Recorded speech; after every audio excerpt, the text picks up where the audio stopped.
kids! Happy Black History Month. I am excited to share with you today an important story of a woman who fought to end slavery and also fought for women's rights. Okay, so I'm going to read you a story called A Picture Book of Sojourner Truth. Okay? Sojourner Truth was born in 1797 in Hurley, New York. She was the daughter of enslaved people Betsy and James Hardenberg. Betsy and James's master was Colonel Johannes Hardenberg, from whom her parents took their family name. Sojourner's father was also called Boomfree, the Dutch word for tree, because he seemed as mighty as one. Sojourner grew to look like him, tall, straight, and strong. When Sojourner was born, her parents named her Isabella. Many years later, when she was a free woman, she renamed herself Sojourner Truth. Isabella had many brothers and sisters, but most of them had been sold to slave traders and taken away before she was born. Sometimes at night, her mother looked at the sky and sadly told her, "Those are the same stars, and that is the same moon that looked down upon your brothers and sisters, even though they are ever so far away from us and from each other." Isabella hated the way slavery tore families apart. "Oh Lord," she said many years later, "what is this slavery that it can do such dreadful things?"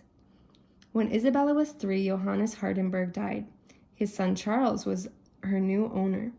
Isabella, her parents, and her younger brother Peter lived with other slaves in the cold, wet, one-room cellar of his house.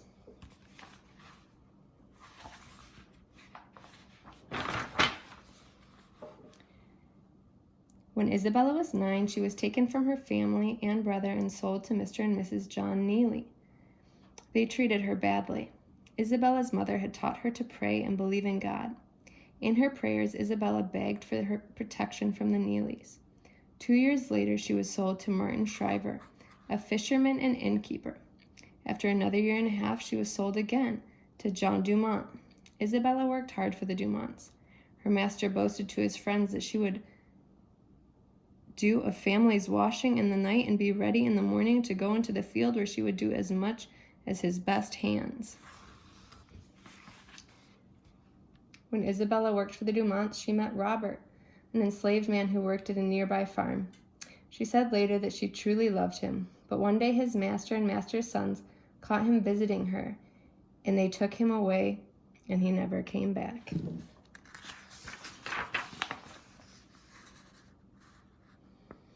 Isabel later agreed to marry Thomas, a slave who worked for Dumont.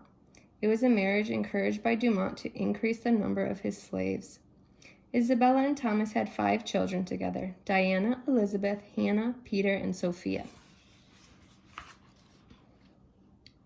In 1817, a New York state law was passed that would grant freedom to Isabella and to other slaves in 10 years. Dumont promised to free Isabella in 9 years if she continued to work hard for him. She worked in the fields planting, plowing, and harvesting, but when the time came for her release, John Dumont refused.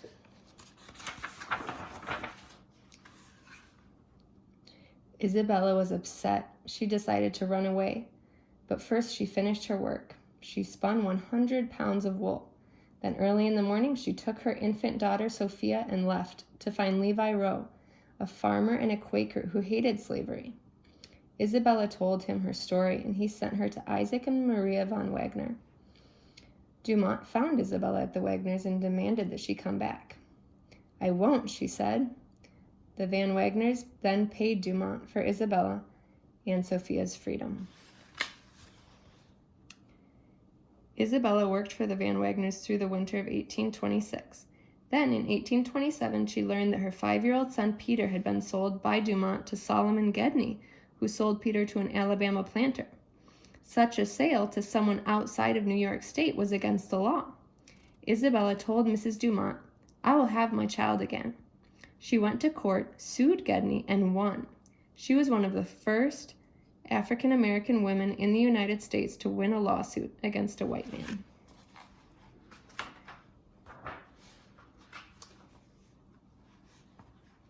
Isabella returned to New York City and worked as a servant, but she was unhappy there. She said, "The rich rob the poor, and the poor rob one another." In June 1843, she told the woman for whom she worked that she was going west. "The Spirit calls me there, and I must go," she said.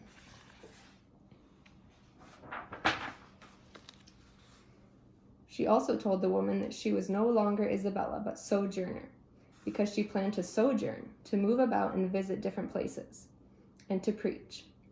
And since she considered God to be her only master, and his name was Truth, she called herself Sojourner Truth. Sojourner's travels took her thousands of miles across many states. She preached on religion, spoke out against slavery, and stood up for women's rights. Her humor, common sense, and the power of her ideas made her one of the great speakers of her time. Sojourner Truth could neither read nor write, but wherever she went, community and anti-slavery leaders came to hear her speak. She knew much of the Bible by heart.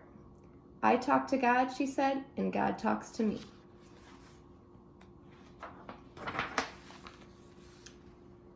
A woman who heard her in Akron, Ohio, wrote later that Sojourner Truth stood nearly 6 feet high, head erect and eyes piercing the upper air like one in a dream. At her first word there was a profound hush. She spoke in deep tones, which, though not loud, reached every ear in the house.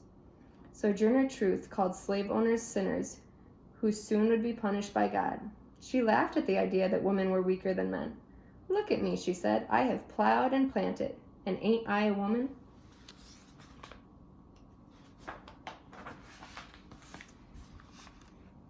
In 1849, Sojourner Truth visited her old master, John Dumont. "In my slaveholding days, there were few who spoke against it," he said. Now there were many abolitionists talking about the horrors of slavery, including Sojourner Truth. John Dumont said, "Slavery was the wickedest thing in the world and the greatest curse the earth had ever felt." Sojourner later called Dumont a slaveholding master turned to a brother. Sojourner Truth told the story of her life to her friend Olive Gilbert, who wrote it down. In 1850, the narrative of Sojourner Truth was published. The money Sojourner earned selling copies of her book helped support her while she traveled and spoke. In 1857, Sojourner Truth bought a house near Battle Creek, Michigan. Some of her children and grandchildren moved there to be with her.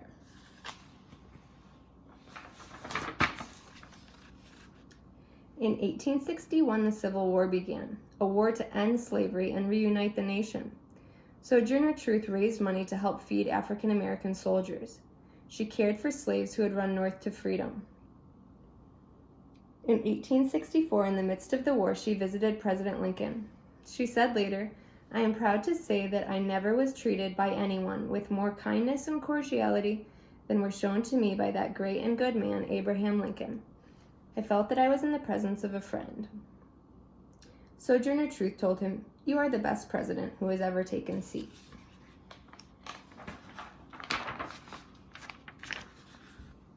When she came to Washington, D.C., slave traders were at work in nearby Maryland. Sojourner Truth gathered Union soldiers, and together they chased away the slave traders. In 1864, she was appointed as a counselor to the freed slaves at Arlington Heights, Virginia. She worked in the Freedmen's Hospital, too.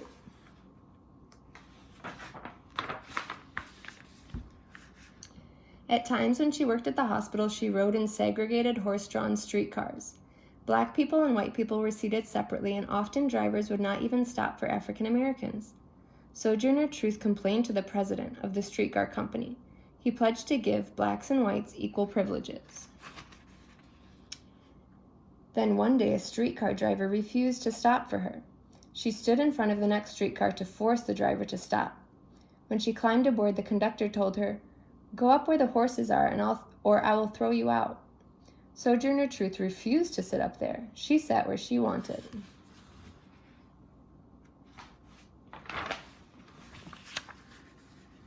When another conductor pushed her, she had him arrested. She said later that his trial created a great sensation. Before it ended, the inside of the cars looked like pepper and salt, blacks and whites sitting together. After the war ended, Sojourner Truth spoke to President Ulysses S. Grant and to Congress. She proposed that freed slaves be given Western land so that they could support themselves. Her plan was never adopted. In the 1870s, many freed slaves were out of work and living in terrible poverty.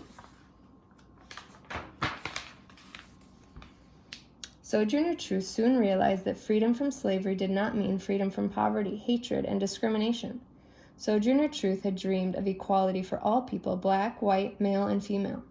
When she died on November 26, 1883, her dream had still not been fulfilled, but she was one of the brave, outspoken people who began the struggle. Hope you guys enjoyed that story of Sojourner Truth, and I am excited to hear from some of you guys with your favorite Black History Month quotes and pieces. I hope you're having a great day. Love ya.